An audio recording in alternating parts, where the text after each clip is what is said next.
निलंबित trainee IAS अधिकारी पूजा खेडकर यांची जामिनासाठी सर्वोच्च न्यायालयामध्ये धाव घेण्यात आली आहे। पूजा खेडकर हिने जामिनासाठी आता सर्वोच्च न्यायालयामध्ये धाव घेतली आहे। दिल्ली उच्च न्यायालयाच्या आदेशाला आव्हान दिले आहे।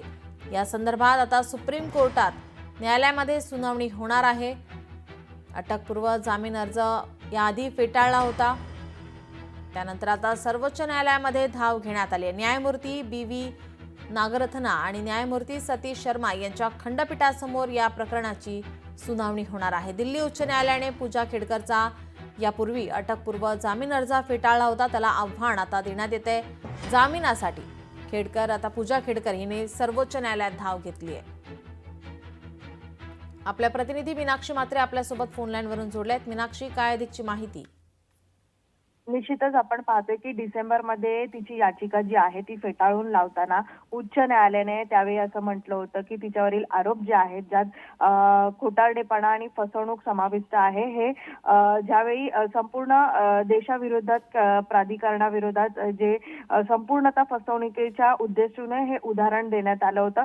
मात्र सध्या आपण पाहतोय की या संपूर्ण प्रकरणामध्ये जामीन नाकारला आणि त्यानंतर आपण पाहतोय की पूजा खेडकर यांनी सर्वोच्च न्यायालयात आता धाव घेतलेली आहे। त्यामुळे आता संपूर्णतः या खटल्याची सुनावणी जी आहे आणि हा संपूर्ण प्रकरण जे आहे ते आता पुन्हा एकदा सर्वोच्च न्यायालयात होणार आहे। त्यामुळे सर्वोच्च न्यायालयात यामध्ये काय भूमिका मांडतं हे पाहणं तितकंच महत्त्वाचं राहणार आहे।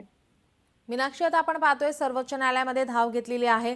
काय वाटतं की आता सर्वोच्च न्यायालय या जामीन अर्जावरती काय निर्णय देतील? निश्चितच दिल्ली उच्च न्यायालयाने ज्या पद्धतीत म्हटलं होतं की तिच्यावरील जे आरोप आहेत, ज्यात खोटेपणा आहे आणि फसवणूक याचा समावेश आहे आणि या सगळ्यालाच धरत आता हा संपूर्णतः जामीन अर्ज नाकारल्यानंतर आता पूजा खेडकर यांनी आपण पाहतोय की आता सर्वोच्च न्यायालयात धाव घेतलेली आहे। त्यामुळे सर्वोच्च न्यायालय पूर्णतः या संपूर्ण प्रकरणाची माहिती घेईल आणि त्यानंतर आपली भूमिका जी आहे ती स्पष्ट करेल। एकूणच आज आपण पाहतोय की या संदर्भात सुनावणी देखील पार पडेल। त्यामुळे आज संपूर्णतः काय नेमकं या प्रकरणामध्ये झालेलं आहे यावरती सुप्रीम कोर्टात आपण पाहतोय की या संपूर्ण पूजा खेडकर यांच्या याचिकेवरती ही सुनावणी होणार असल्याची माहिती मिळत आहे। धन्यवाद आपण दिलेल्या या सविस्तर माहितीसाठी।